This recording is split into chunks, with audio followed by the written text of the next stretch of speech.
programa Abriendo Mundos, Mujeres Migrantes, Mujeres con Derechos, arrancó en marzo del 2009 y concluye, como os decía ahora, en octubre del 2011. Y lo que pretendía, en definitiva, y lo que hemos pretendido es contribuir a una gestión más eficaz de las migraciones que proceden de Latinoamérica y que llegan a la Unión Europea, fundamentalmente a España. Y todo desde una mirada siempre transnacional. La transnacionalidad es un elemento que forma parte de la esencia de Abriendo Mundos y, por lo tanto, en todo este trabajo que hemos desarrollado siempre ha sido con la mirada de intentar fomentar asociaciones y trabajo en red entre los países de origen y entre los países de destino.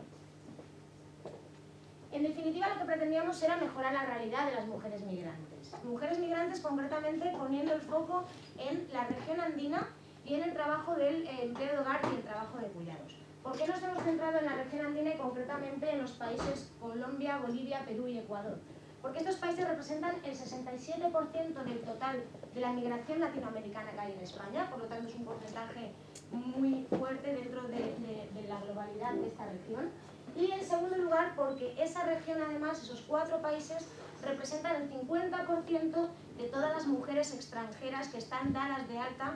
en el régimen especial del empleo de hogar, más todas aquellas que forman parte de ese casi medio millón de personas que están en economía sumergida en este sector. En primer lugar, por la vulnerabilidad. Una vulnerabilidad impuesta desde la propia legislación de este régimen especial del empleo de hogar, una legislación que data del año 1985, llevamos 26 años esperando un cambio legislativo, que parece que sí que se va a producir a partir del 1 de enero del año que viene, pero que aún así sigue manteniendo una serie de derechos y de prestaciones sociales inferiores a las del resto de trabajadores y trabajadoras. Seguimos manteniendo un trabajo que no es considerado como un trabajo, que no es valorado como un trabajo, y por eso tenemos una legislación que directamente ya lo discrimina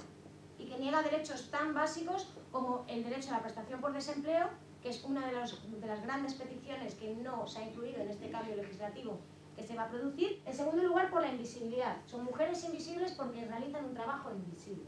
Es el trabajo de cuidados. Trabajo de cuidados que es tan invisible que solo se ve cuando no están. Y eso lo vemos especialmente cuando empezamos a independizarnos, ¿no? Solo nos damos cuenta del valor de los cuidados cuando tenemos que empezar a hacerlo nosotros o nosotras mismas, o cuando tenemos que empezar a subcontratar ese trabajo de cuidados. Pero no lo valoramos. Y como no lo valoramos, para nosotras y para nosotros sigue siendo un trabajo invisible, pese a ser la clave y la base del sistema actual tal y como lo tenemos funcionando ahora mismo. Es la base de la subsistencia del ser humano. Es la base del día a día. Y si no, pensemos en una huelga de cuidados, donde todas las trabajadoras y trabajadores que se dedican al sector del empleo del hogar y trabajo de los cuidados parasen durante un día y pensemos si se bloquea y se paraliza o no se paraliza España. Mucho más que por una huelga en general. Y en tercer lugar, por la dificultad para organizarse. Son mujeres que no tienen compañeros ni compañeras de trabajo, que su centro de trabajo es un hogar familiar y que no hay espacios que fomenten que esas mujeres que trabajan en ese sector se junten, puedan organizarse y reclamar de manera conjunta sus derechos, de manera colectiva. Eso es muy difícil. Y por estas 3 razones es por las que nos hemos centrado en ese sector. Para ello lo que hacemos es trabajar en red a nivel transnacional. Ese es el gran valor añadido que plantea Abriendo Mundos en todo este tema de las migraciones, ¿no? Trabajo en red a nivel transnacional bajo la coordinación global de Oxfam Gran Bretaña y con la financiación de la Unión Europea. Somos 8 organizaciones que hemos desarrollado este trabajo en 5 países. Es decir, todas las actividades del programa Abriendo Mundos se han desarrollado en los 4 países de origen de la región andina, Bolivia, Colombia, Perú y Ecuador, y en España como país de destino mayoritario de las mujeres migrantes andinas. En España es Intermon Oxfam la organización que ha desarrollado este trabajo en los últimos 3 años, y en los países de origen tenemos 1 o 2 organizaciones que lideraban y desarrollaban ese programa, y que son organizaciones como Flora Tristán en Perú, o como la Corporación Humanas en Colombia, o como la Coordinadora de la Mujer en Bolivia, Fundación Esperanza en Ecuador. ¿Qué pasa con estas organizaciones? Son organizaciones, para las que las conozcáis y para quien no os lo comento, son organizaciones típicamente feministas con una amplia trayectoria en los países de origen dentro de ese trabajo del movimiento de mujeres y del movimiento feminista. Y son organizaciones feministas que hasta ahora no habían empezado a abordar dentro de su trabajo la pata de qué pasa con las mujeres que emigran, qué pasa con las mujeres que se están moviendo por el mundo. Es una de las grandes cosas que hemos identificado con el programa Abriendo Mundos. Tenemos dos sectores, que es el sector del feminismo y los movimientos de mujeres, y el sector que trabaja en el ámbito migratorio, que siguen sin ir de la mano.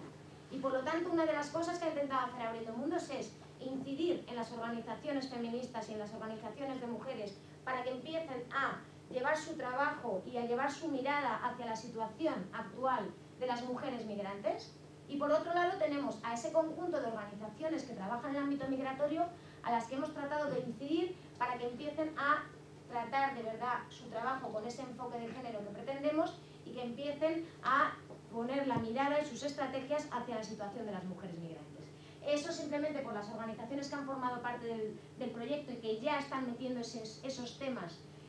vinculados a la migración femenina dentro de lo que sería el diálogo feminista en esa región andina, ya hemos conseguido por lo menos empezar a introducir el tema y empezar a conseguir que estos dos grandes movimientos empiecen a trabajar conjuntamente. ¿Y qué es lo que nos permite ese carácter transnacional? Nos permite estar presentes en todo el círculo migratorio, de tal manera que todo el trabajo que se ha hecho, y muy especialmente la investigación con la que arranca el programa Abriendo Mundos, se ha hecho con una mirada global e integral, donde hemos trabajado, hemos entrevistado y hemos visto la realidad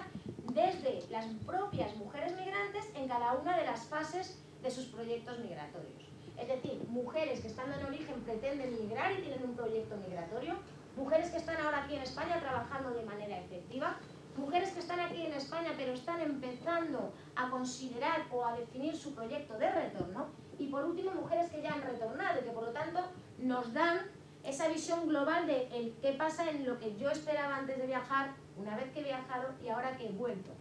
y viendo sobre todo qué tipo de situaciones estamos viviendo ahora con el tema del retorno. Entonces ese es un poco ese valor añadido de Abriendo Mundos que nos permite tener esa mirada global e integral respecto del proyecto migratorio de las mujeres migrantes.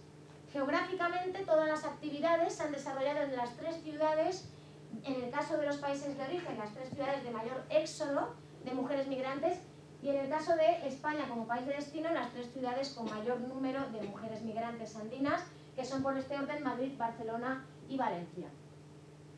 Y todo ello siempre poniendo el prisma del trabajo bajo 3 focos de actuación. Hemos tratado en definitiva no de actuar directamente sobre esos 3 actores, que son las mujeres migrantes, la sociedad civil y las autoridades, sino crear espacios de encuentro, crear espacios de trabajo conjunto, donde podamos poner encima de la mesa y en un plano de trabajo de igualdad de poder, donde las mujeres migrantes se coloquen en un plano de igualdad con las autoridades y en un plano de igualdad con las organizaciones sociales, en espacios como por ejemplo estos talleres que hemos desarrollado estos 3 últimos días aquí en Madrid, ¿no? Ese tipo de espacios. Y la idea es empezar a trabajar mucho con las mujeres migrantes desde los propios movimientos de base que ya existen, que ellas mismas tienen y que por lo tanto las organizaciones tenemos que apoyarlos, las propias organizaciones de la sociedad civil de todo tipo y de todo carácter, y por último autoridades, y dentro de autoridades especialmente autoridades locales y autonómicas, que siguen siendo las autoridades que aunque no pueden definir las políticas migratorias, son las que tienen que gestionar la migración en términos prácticos. Y por lo tanto, estas buenas prácticas que hemos trabajado y estas buenas prácticas que recogemos en esos informes que tenéis fuera encima de la mesa, lo que pretenden es fundamentalmente dar ideas de buenas prácticas, de iniciativas que han funcionado bien, vinculadas con la migración femenina, pero muy desde el prisma de el trabajo local, el trabajo regional, cosas que podamos hacer hoy ya y que independientemente de cuál sea mi legislación de extranjería, sé que esta actividad va a tener un impacto directo en la vida de estas mujeres. Y para ello hemos desarrollado todas estas actividades con el objetivo de generar más y mejor información. Se desarrollaron y se diseñaron unos folletos informativos para mujeres migrantes, estos azules que tenéis aquí, que contenían un poco los elementos que nos parecían básicos para arrancar en el día a día una vez que tú llegas a España. Por eso recogimos fundamentalmente la necesidad del empadronamiento, o sea, el abogar porque las mujeres cuando lleguen se empadronen. Les explicábamos un poco dónde pueden empadronarse en cada una de esas 3 ciudades, en Madrid, en Barcelona y en Valencia,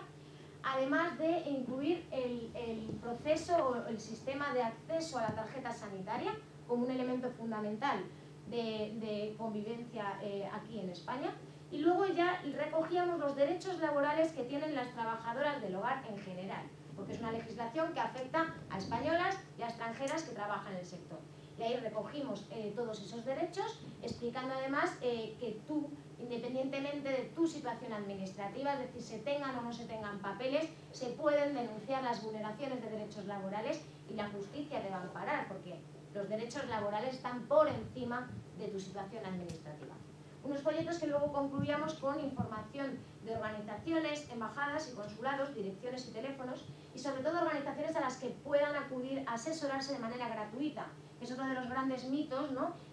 La falta incluso de información, de saber que hay organizaciones que me pueden asesorar y apoyar de manera gratuita. Hay muchas personas migrantes que no tienen esa información y acaban cayendo, bueno, lo sabéis perfectamente, en servicios, incluso de compatriotas, ¿no? Pues que les cobran un dinero bastante importante y simplemente es por no saber que hay esos servicios de manera gratuita. Y unos segundos folletos donde explicábamos un poco la importancia con datos de la migración femenina actual de esa región andina y que eran folletos más bien dirigidos a las autoridades locales y autonómicas. También precisamente con este fin de mejorar la información y empezar un poco a fomentar ese trabajo en red también, se ha preparado un mapeo de actores, es decir, todos los actores que consideramos relevantes en el ámbito de la migración femenina, organizaciones, autoridades, el mundo de la academia, y ha sido un mapeo global, de tal manera que tenemos esos actores de los 5 países